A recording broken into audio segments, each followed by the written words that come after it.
It is my pleasure to introduce Dr. Arup Varma, Professor of Management and the Frank W. Considine Chair in Applied Ethics at Loyola University Chicago. Dr. Varma is an internationally renowned scholar in human resource management and employee relations, with an exceptional academic career spanning several decades. He holds a PhD in human resources and industrial relations from Rutgers University, New Jersey, an MS in Personnel Management and Industrial Relations from XLRI Jamshedpur, and a bachelor's degree in economics from St. Xavier's College, Kolkata. A prolific researcher, Dr. Varma has authored more than 125 articles in leading journals, including the Academy of Management Journal, Personal Psychology, the Journal of Applied Psychology, and the International Journal of Human Resource Management. He has also presented over 150 refereed papers at prestigious international conferences and contributed more than 50 book chapters. His diverse research interests include performance appraisal, leader member exchange, expatriate and adjustment, and several other employment related subjects. His work on expatriate issues, in particular, has been widely cited and significantly advanced understanding in the field of international human resource management. Dr. Varma has been recognized with numerous awards for excellence in teaching, research, and service. He previously served as Distinguished University Research Professor at Loyola University's Quinlan School of Business and continues to contribute extensively to the academic community through editorial leadership, peer review, and professional service. He is actively associated with several leading professional bodies, including the Academy of Management, the American Psychological Association, the Society for Human Resource Management, and the Society for Industrial and Organizational Psychology. Please join me in welcoming Dr. Arup Varma, a distinguished scholar, educator, and thought leader whose contributions have shaped contemporary research and practice in human resource management and applied ethics.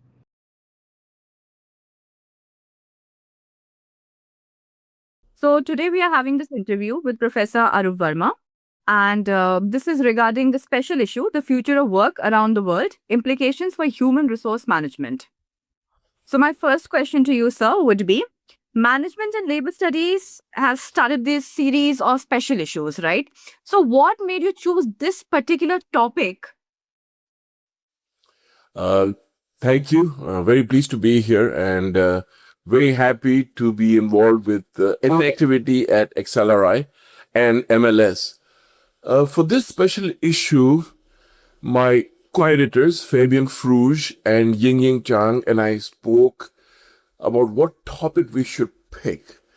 And in our opinion, and given our combined experience of studying HR and HR issues around the world, we felt that there are 2 or 3 issues that need immediate attention from scholars. First is, during COVID, we all know that virtual work suddenly became a big deal. There had been virtual work before, it's not like it was never done, but the speed at which we had to switch over to virtual work really changed many lives. Most for the better, some not so much. I remember I went into work to the business school here in Chicago. We didn't know what COVID was, and suddenly we got a mail saying, go home, there'll be no classes next week, and we will let you know when we are ready. Okay. And then like a couple of days later, I think we got a mail saying, we'll take a week's break and then everybody will teach online from your own homes. Come by and pick up a computer or a desktop from the office if you need one. Most of us have one at home in any case. There will be online training of what I never heard of Zoom. I had used Skype before, but rarely, never for teaching. So within a week, we had to switch over. So that has continued. Thankfully, once COVID got over for the most part, they said, okay, we can use this. Some of us are still using it when necessary. But what has happened is the way we think about work has changed. We don't have to physically go somewhere to actually do work per se in many cases. So that was the first thing, virtual work. Next is globalization. I mean, this is a buzzword that's been going around, I think, from the time of Adam Smith. And people have been voyaging, going around. Columbus got lost looking for India. But globalization has always been around. The speed has picked up recently, again, because of advances in technology, the ability to pick up a phone and call someone. I remember when I first moved to the United States 35 years ago, and I was leaving my house in New Delhi to go to the airport. I was telling my mom, I will go there and try to find a phone. Because in India, I didn't have a phone. There was no cell phones, there was no landlines. Today, I'm talking to you instantly using technology. So globalization means people's lives get impacted. I mean, to pick up and settle in another place like I did, it's a new life. Countries need immigration, need expatriates, even though we often say this was not good and we don't want people coming in.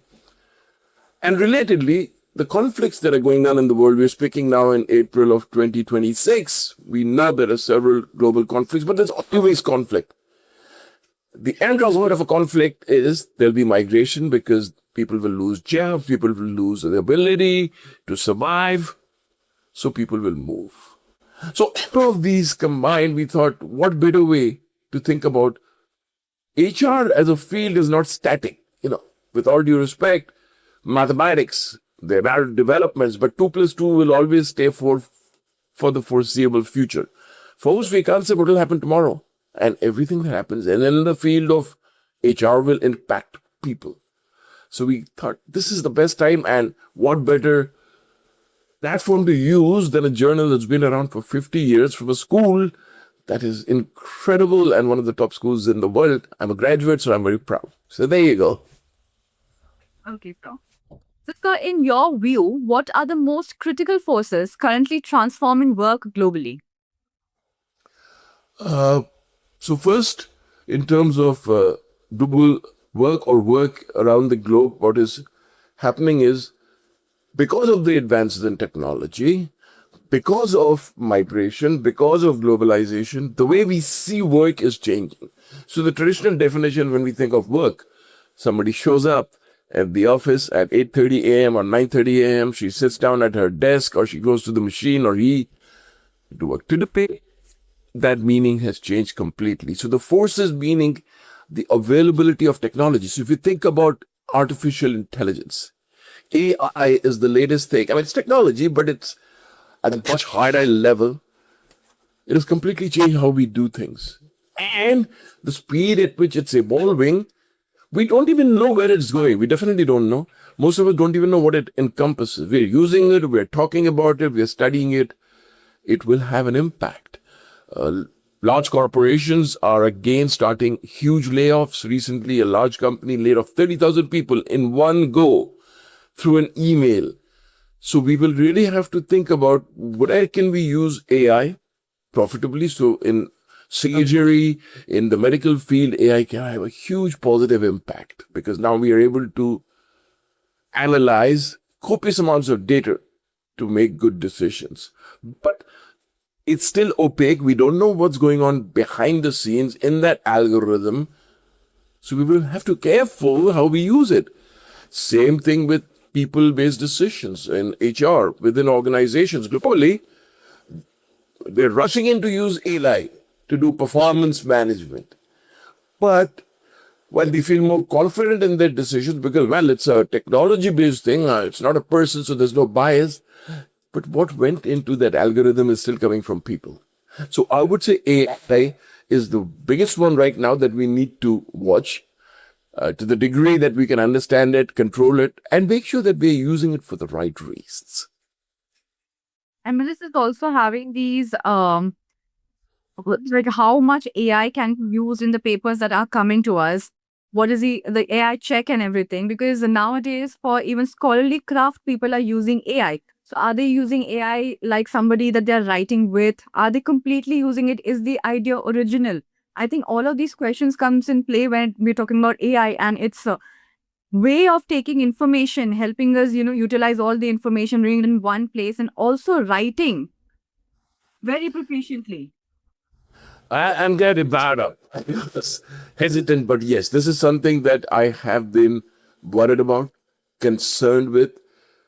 As you know, I travel to many countries, and when I come to India, I go to many business schools and talk to students about how to conduct research, how to conduct appropriate, proper research, scientific research. People are concerned because you need publications to get tenure, you need publications to get promoted. So, about 10 to 15 years ago, before we had this level of AI, you had to sit down and read papers and write something. And it's a process of iteration. Not everybody is a Shashi Tharoor or a Mark Twain that we can just sit down and write. Some of us go through process of iteration and we learn, we get better. But now you can literally go to any of these AI programs, say, give me a 30-page paper on this and do all the citations, and you've got a paper. So that temptation to cut corners and become, I need it. We can justify anything. Human beings are so good at this. Well, I need to get promoted, and if I don't get promoted, my family will suffer, and so on and so forth. So I'll just do this. This is where I think schools like XLRI, like Loyola, where I am, Jesuit schools play a big role because we emphasize the ethical aspect of it. I can produce a 30-page paper and trick you into publishing it in your journal, but I know I did not write that paper. So that has to bother me, and that can only happen if we have a conscience. So I've now started talking about ethical research. That's the title of it was scientific research, now I added ethical research, meaning do it the right way. Use it where necessary. So if you want to use AI to look at what journals have looked at the topic that you're interested in, fine. And many journals are now putting out lists saying where it's okay to use AI and where it is not okay. To write the paper, keep it not okay and will be okay. To use AI for some, I don't use for any part of it because we were trained differently. There was no AI. The computers were steady. And I wouldn't feel good about it because I would not put my name on a product that I did not contribute to. So I think journals like Management and Labor Studies and like many others are doing should be in the forefront of this, telling people you cannot do this, do the right thing. It'll take longer, but you'll feel better.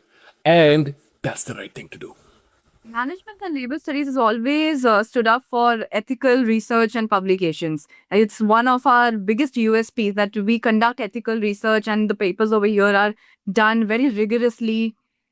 Okay, so my next question to you, sir, is how do employees and job applicants perceive AI-driven HR practices, and what implications does this have for trust and organizational attractiveness? I'm glad you hit that word, trust, because in HFers, we know trust is the biggest issue. If there is no trust between an employee and the organization, everything is irrelevant. I may continue to work there because I need that job and I may not have an immediate alternative. But with no trust, there's no relationship, whether it's employer-employee or otherwise. So using AI for HR processes within organizations is a huge issue because as an employee, I don't know what went into your decision making. It's opaque. We still don't know. You dump things into it, it'll give you a result. But like we learned when computers first came out, I remember first course I took at XLRI decades ago was basic programming. And we learned the term GIGO, garbage in, garbage out. Same thing with AI. What you put in is what it will get out. But if you put in the wrong things, so organizations have to be careful because human-based decisions or human being-related decisions have to be transparent. We've used the term too much, transparency, but we use it when it's convenient to us. If employees don't know what went into your decision-making, they're not going to trust it. And this is before technology. We've studied procedural and distributive justice for decades. If I expect X, you give me X plus, I will not be happy if I don't know how you arrived at X plus. So even though I got more than I deserved more than I expected, if I don't know what went into it, I won't trust it. I expect X, you give me X minus, but I taste your judgment and I know exactly what went into it, I'm going to be happy. So this is human psyche. I want to know what went into it. How did you arrive at the decision? It doesn't provide that yet. Right now it's the speed and we can do this and it makes it sound so impressive because there's so much dumped into it. And that makes me more confused and avoid? Should I trust this decision? So organizations need to make sure that first they understand what goes into it. Next, explain and share. And the total transparency really needs to be taken seriously. Then there'll be trust. After this, using AI will only create short-term fees and long-term losses. So earlier, HRs would look at the applications. They would take their own amount of time, months to maybe come to a conclusion. Okay, this candidate we can go ahead with. But nowadays, the AI will just look through the resumes. They're going to pick up some points and say, okay, this person is right, this person is not. So I was reading this article a few days again in our newspaper. So in this company, so suddenly all the people who were women started getting rejected and men were getting more jobs. And also, again, people from there was a discrimination based on the caste as well. That this was another incident, and which is terrifying because you have done nothing to not deserve that job, and yet AI thinks you've done something to not deserve that. I'll get you brought that up because we've studied this. So I've studied this specifically with reference to performance management. But in doing so, we've cited and referenced papers about selection. And this is a dual issue. It's not just in India, just in the United States. Discrimination against women and other minority groups are absolutely abhorrent, unacceptable, or discrimination against any group. But what happens is because traditionally in the United States and around the world to different degrees, we have discriminated. It's a fact against women, against minorities, against older people, against people with disabilities.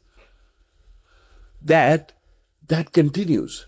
So we think putting it in the selection process, involving it, will eliminate that. What it does is solidifies it, and now we have more confidence because, well, it's technology. It's an algorithm that told us that these people don't belong here. It just so happens they are women.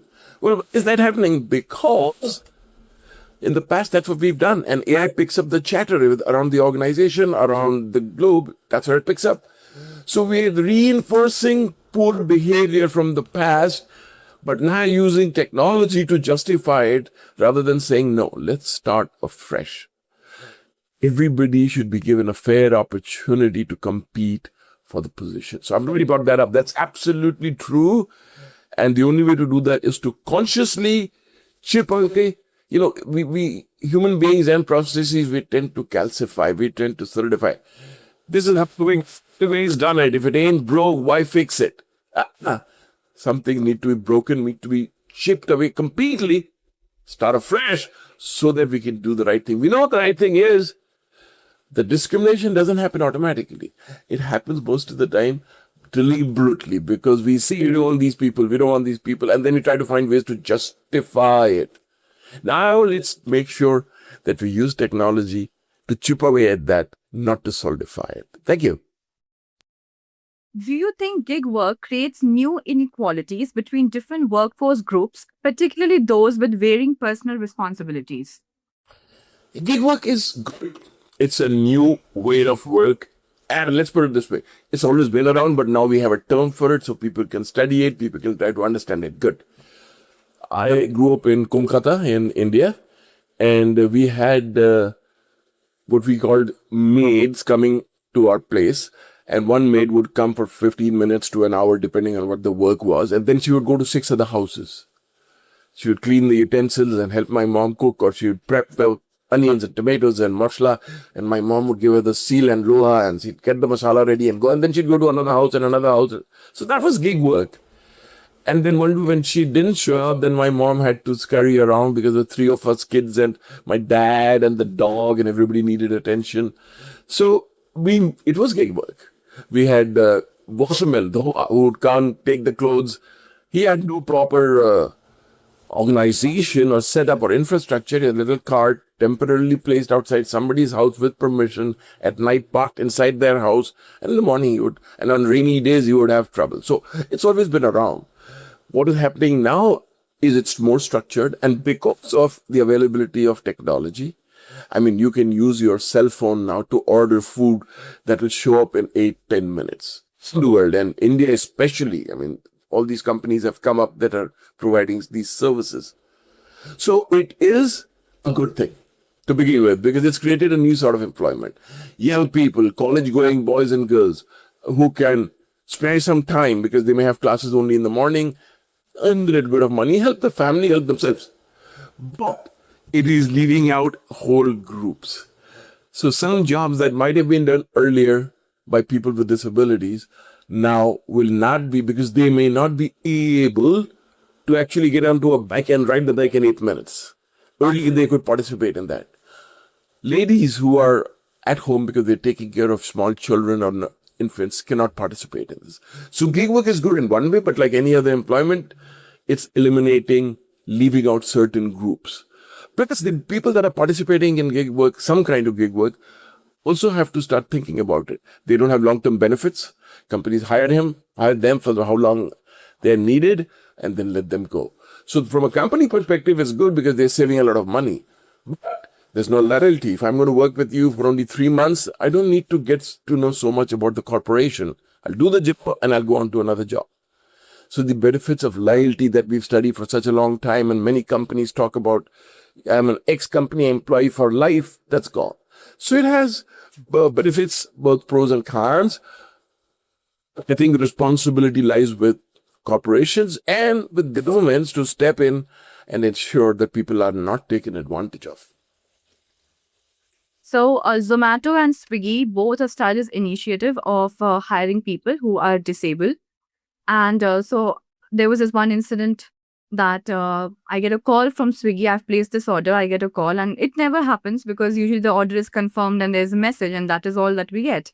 And I get a call saying that, ma'am, the person that we have assigned for you, he is disabled. So would you like to go ahead with him, or do you want to change the person? Now, I was absolutely fine with him coming. I would offer him water and whatever he needed. That is one thing. But then I had two questions in my mind. Number one, there are people who are uncomfortable and not treating these people like it's absolutely normal. And secondly, for these companies, I think they are getting paid according to the number of people who are rating for them, number of people that they are serving to. So again, even if they are hiring such people, are they really getting that fair pay that they are signed up for? So that was a very big concern.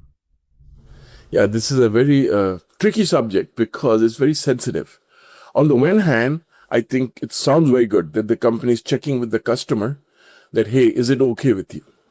But this opens up a whole can of worms, because next they might say, is it okay if I send a female? Is it okay if I send... If the job is to deliver a product or a service, that's all that should matter. The person delivering it, as long as they are qualified to do it, why should the customer be asked? Now, some customers might get very uncomfortable if they see somebody show up in a motorized scooter to deliver. Or if they need maybe to climb 3 floors, so the customer may be asked to, can you come down and collect the food? Now, most people, hopefully, not all, we know this, are sensitive enough saying, don't worry, I will walk down, or I will have somebody, depending on the country. In India, you can ask a servant or a help to go down. In the US, you're going down yourself. There's no help or servant. But say, okay. But many people may say, no, sounds very good, which means that person will lose that opportunity, so they won't get paid, because the customer says, no, nobody in a wheelchair or with a disability. And then tomorrow you then may say, no, don't send a female, don't send this race or that race. Now we have a problem. And this is what we've been fighting against, that everybody should have an equal opportunity if they can do the job with the accommodation. So if the person can be in a motorized scooter that's to deliver, why should it be a problem? I'm thinking about this. Are we going to ask the person delivering, you're going to such and such house, are you okay with that? Well, we're going to do it both ways. Why ask only the customer? Why not ask the employee? Because I may not want to deliver in a particular house for a particular reason. So this is dangerous. It sounds very good, that before we go too far down this path, we need to step back and say, what are we doing here? What are we doing here?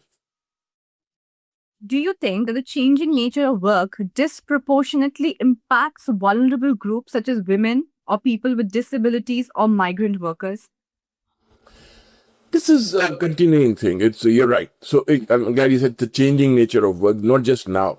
Because work keeps evolving. We've seen this over the last so many years. Some people, for example, can get up and go to another country. And with the conflicts going on right now, there will be a lot of displacement because many countries will lose infrastructure while there will be need for new infrastructure. So another group will come in to help build that. A lot of people who get displaced will go to a different place to start their lives again. So the changing nature of work always negatively impacts vulnerable groups. You're absolutely right. I always first think about ladies, women who are practically around the world are responsible for family, for children, for aging parents. They can't just get up and go. For them, it's much more difficult than, for example, males who might be able to get up and go and say, okay, I go up to another country, or I'll do it this way, or I'll jump onto a Swiggy bike. It will. People with disabilities, people who have traditionally been kept out of the workplace for whatever reason, it will only certify and reinforce those bases against these vulnerable groups because they don't often have the voice to say, hey, this new mechanism, this new methodology, this new way of doing work doesn't work for me. I mean, computers came in, most of us had to struggle. Everybody struggles, but some of us are provided support by the system. Many of us are not provided support by the system. Those not supported by the system will get left behind. It's usually the vulnerable group. So again, HR as a profession has to be at the forefront. HR cannot be a B-sender and step in when things have already fallen into place and then say, now let's see how to work this. So Dave Ulrich's whole model of the new HR roles, strategic partner, change agent, employee advocate, and administrative expert has to kick in again. HR cannot just be an administrative expert. We'll take care of this, we'll create benefits packages. No. Right from the beginning, be the change agent. Step in. Where you think it's an appropriate challenge, tell the organizations not to do. Because sometimes it's too far gone when we come in, HR comes in. So yes, vulnerable groups will get negatively affected because we do. But that's where I expect and I require you learn HR people to step up and say, let's do it the right way. Let's take care of everybody who's qualified and wants to work for or for gainful employment, if you will. Do you believe AI-driven transformation and sustainability efforts will bridge or widen the gap between developing and advanced economies? Great. So you've got AI-driven transformation and we've got sustainability. So let's talk about sustainability for a second. We've been saying this for a long time and most of us don't understand what it is. But broadly we understand that there's only one planet. There's only so much that we can use up until that resource is gone. And we've seen that with animal species, with plants. We misuse and abuse and overuse resources provided to us by nature. In many cases, we are recognizing this and we are talking about it, and sustainability is its own field and it's a fantastic field. Outside comes AI. So if we combine the two, we should really be able to bring nations closer in terms of economy, in terms of purchasing power parity, to help people around the world. If most people, not every, some have adventure in their mind, so they'll move anyways. But in most countries around the world, we know, research shows, if I can find gainful employment in my place of birth, I won't move. Because people want to stay with their childhood friends and around family because you've got the support structure and so on and so forth. Many cases, not all, but most cases, people move because there's a time when you don't have that opportunity. So you have to go somewhere else. And that's because many economies, especially in the West, at least in history, hoard these resources. They want to keep it for themselves. Well, if you're going to hoard the resources, then those that need it will follow. And then they say, why should there be migration? Why are these people coming here? But because you've taken on the resources, often you've taken the resources from those countries, from the economies that are not doing well. Where did these resources go? You've taken them. So the people will follow. So AI-driven transformation and the understanding of sustainability can bring, yes, these nations together, reduce the disparity, and reduce migration in my thinking. People will not. I would rather stay home, this is a broad statement, and be comfortable than like 3 times but have to be 10,000 miles away from home. But sometimes I don't have the opportunity. I don't have the possibility of doing that. So using AI and bringing sustainability into the picture, because we can't keep using the resources. We know this. It's not going to last forever.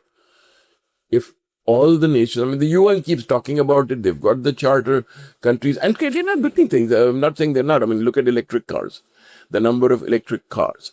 In India, I think that was 98% electrification of the railways now. So much less use of diesel and other modes, if you will, of transportation that actually are not beneficial for the earth. So yes, using if a good can really help nations sustain. And in terms of the conflicts, if I'm not moving, if I'm not coming bothering you in your space, maybe there'll be less conflict. So I think both of these can absolutely be used, not left to their own design. It has to be consciously done thing. Let's make sure we use this for the right thing, and not let's see what happens. It'll work out. It won't always work out. We know that now. For this special issue, you said that you really want to and would love to hear from the underrepresented regions. Is there a reason for that? Yes, that's a great question. And this is something we've really been concerned with. Again, it's one planet. It's distributed differently. Different countries have different resources, different regions have different resources. And if we look at our history, if, for example, people did not unnecessarily go around invading other parts of the world, stealing their resources, they justified it because they were bringing culture. Please keep it to yourself. Nobody needs your culture. Everybody is going to survive fine. But if you're going to focus yourself upon other countries, convert them into your way of thinking, take their resources, then we've got a problem. Because now those people need to also sustain themselves. So those that got the power, those that currently have the power, they write the articles, they write the theories, they write the maps. And it's the problem, because the underrepresented group, people who have been exploited, and this is recorded history, now don't have power. Their voice is not heard. So I think as scholars, especially for a journal that is based out of what we call the global south, but a country that has emerged tremendously and is growing at a fast pace today, India is recognized around. It was always recognized. Columbus was not looking for America. He was looking for India. We are indeed looking for India because we have so much to offer the world. And you can see that in the last so many years, the movement, the interest. Japan has just, in the last few days, if I'm not wrong, in the last 3 days, started a new ministry dedicated to doing business with India. This is the first time that a major economy, Japan, has started a ministry dedicated to a major country. So what it tells you is that things will change. And the global south, whatever that term means, I'm not very fond of that, but okay, it gives us a sense of who we are talking about, has a big role to play. The cases have not been heard. So there are theories that have been developed in the West, and we've taken them to India, to China, to Peru, and just put them in there. Theories are based on culture. Some things just don't work. Why not understand how the culture treats its own people? Let the voice from there. So that's why we wanted to emphasize studies from underrepresented nations, because, well, it's a lesson for the world too. They will learn rather than think about everything from their own lens or prism. They will also learn how things work in these places. And with a lot of learning, and going back to your earlier question about sustainable AI, sustainability and AI-driven transformation, doing the right thing, bringing the global south voice will also bring nations together. Because at the end of the day, we will realize we're not that different. During my time in college, I read 2 books. One was Heart of Darkness by Joseph Conrad, and Other Things Fall Apart by Chinua Achebe. They both are talking about the perspective of a colonizer and how he thinks that the country has no culture. Whereas the other talks about the point from the colonized, where he says that we had a lot of culture, but we were strategically dismantled and made to believe like these people were superior to us. And I think if most of the research that is introduced in the West, especially let's say USA, and that is like the pattern that we keep on following and we keep on bringing. And there's this very nice thing that I had once read that language carries culture. And even in India, every year, a lot of languages just die down because nobody's speaking those tongues anymore. Maybe we cannot bring back those languages, but definitely if more research is emerging from the global south, I believe more voices are coming up from the problems and from the things that concern us particularly than actually following a Western idea of what we are supposed to be. It's important to recognize that colonizers, when they went around the world colonizing, they were interested really in stealing resources. And I say that very deliberately because that's what we are doing. If you go to the Tower of London Museum and look at what is displayed there, from the Kohinoor to everything else, it was taken from Mesopotamia, from India, all over the world. They justified it by saying, who are bringing culture? Who asked you to bring culture? I can't show up at your house and say, I'm going to show you how to live. That's not what the business. They are justified because I have power, I have weapons, I have. And of course, in most cases, there's some people in every culture who want to align with you and help break their own culture. The truth is that global South cultures are very rich. In fact, if you look at the history of colonization, most of the colonizers had nothing to offer. Had nothing. Even today, back where they came from, they don't have anything to offer. Whereas they came to places where there was a lot and pillaged, raped, steal, killed the people that they leaded this culture. We have now reached a stage around the world where people recognize that's not true. And they're standing up, and that's good. And our special issue, our journal, can be one voice in that by bringing voices from the global south, talking about theories that have emerged in India. For example, Jug is a theory that is being written about globally. It's a very Indian concept, and you can't really find an equivalent translation in English. But we manage things with Jugaad, or the culture where we go out of our way to take care of our neighbor. This really happened. I remember I used to live in Kolkata in Bhawanipur. I grew up there. And we lived in an old Joy, the house, and we used to rent out different, one room, one bathroom to this family, that family. So we all lived in a big joint family, even though there were different tenants. And I remember Nashimia, the neighbor next door, would often send her son over and ask my mom, and other stuff. That's how we lived. And we took care of each other. When we were kids, and if my mom and dad were going away somewhere, they didn't have to worry. The neighbors would take care, and they would always question us. In Kolkata, we have the PA concept. And they would question. After we would ask, where are you coming from? Where did you go? So you felt safety. Come to the United States. Nobody cares who comes and goes. There's no sense of community. So to pick one or the other just because it has more economic strength is really unfortunate.